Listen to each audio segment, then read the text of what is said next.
Hey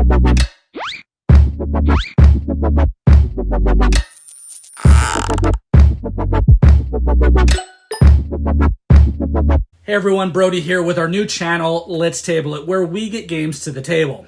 I have a new copy of Onitama, which has been out for a while, and it has several expansions out as well.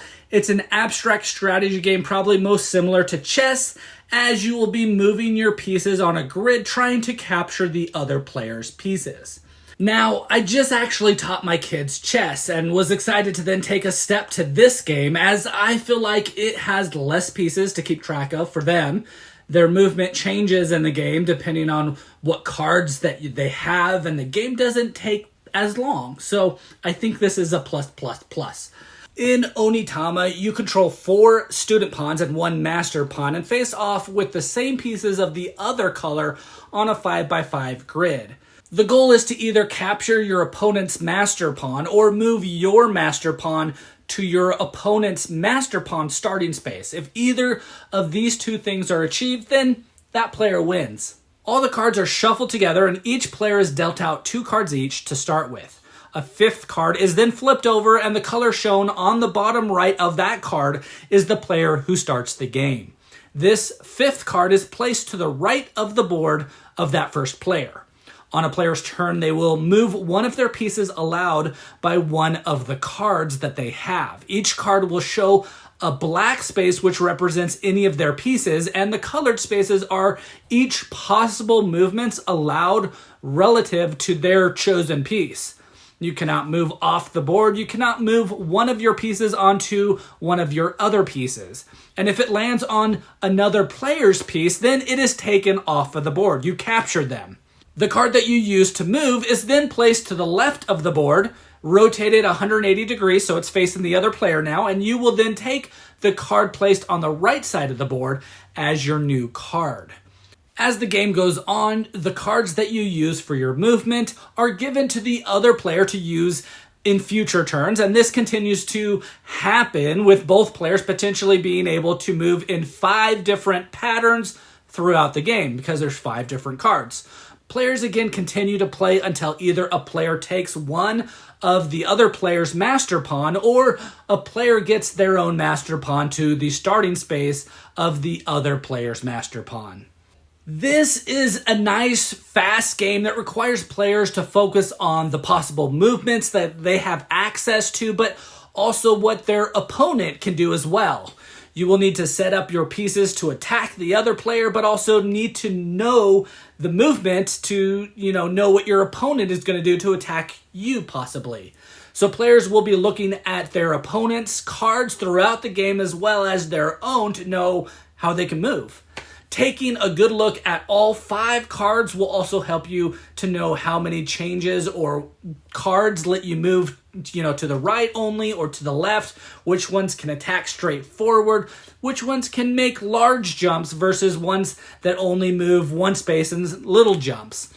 You need to understand what the overall strategy is with all 5 cards. Players will also know that once they use a card, it will be going to the other player. So many times I have seen a certain card not be used as much due to how powerful it might be. If you don't use it until you can, do something great with it, then your opponent can't use it against yourself.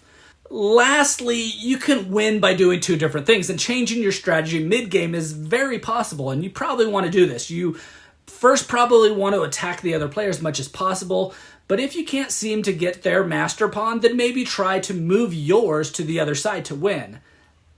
For me, being sneaky and winning in that way is a lot more fun than trying to get theirs. That's just me. Anyways, here is a play-by-play of playing against my daughter here. Hopefully you can learn something or learn what not to do.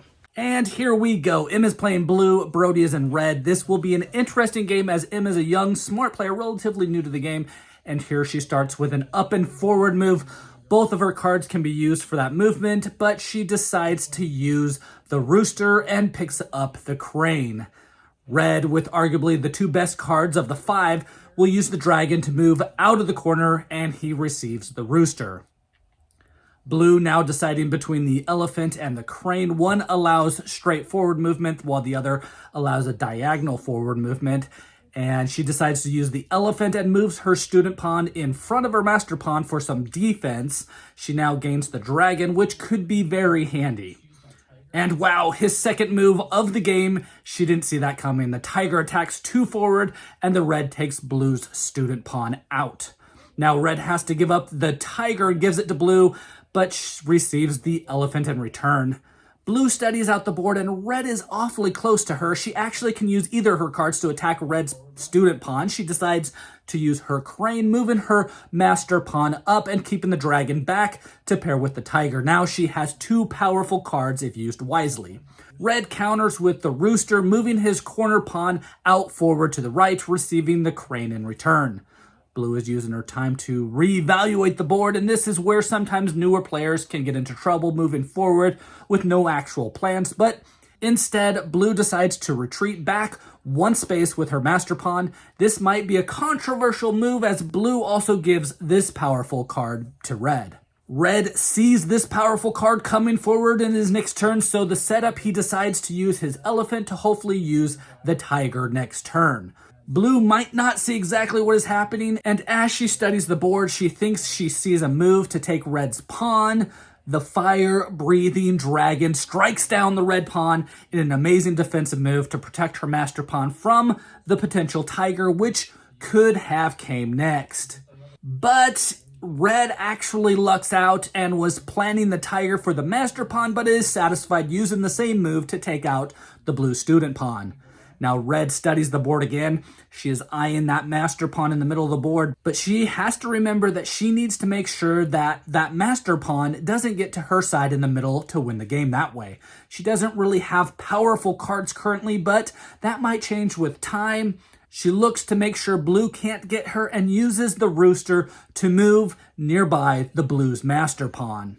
Blue sees he can't get her with that move. He looks to see if he needs to move his master pawn or if he can leave it. And it looks like the elephant can get him, so he knows he has to move it, but just looking for possible spots, and there he uses the dragon to move, but might get some closer to that back middle space. He still has the crane to move forward, one for attacking as well, very planned out. She sees the blue can get her and is trying to figure out, how to get out of this mess. Blue decides to show her that he can get her by moving to that diagonal spot. She might feel a little stuck at this point, and from maybe inexperience, she dumps the idea of moving her corner pawn to move the other one up 2 spaces, giving away the precious tiger to the blue player. Probably not the best move, but we will see. We will see. Blue then sees the crane move that was set up from the last turn and takes out red's pawn there in the corner. Remember, red can win by getting his master pawn to the center of the back row of blue's side. Blue decides to press forward with their master pawn, maybe trying to get her pawn to the other side before red gets his to the middle on the other side. Red is pushing with his master pawn using the rooster to move to the left 1 space, knowing he also has the elephant coming next turn.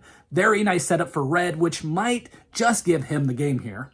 Blue decides to continue moving forward with the crane, but they have to be careful not to be in a spot that red can attack with. But it might not even matter, as red can win the game by either attacking with the elephant or moving their master pawn with the elephant into the back middle space, which is exactly what red decides to do to end the game. Wow, it was a fast, thrilling game between these two, and we'll definitely learn some more as she keeps playing the game. Blue might have just got lucky enough with 1 bad turn for blue to set him up for the victory. Again, this is Brody with Let's Table It, where we get games to the table. Please like and subscribe to our channel. We are new and working to bring to you videos like this one so you know what games are ones that you want to get to your own table.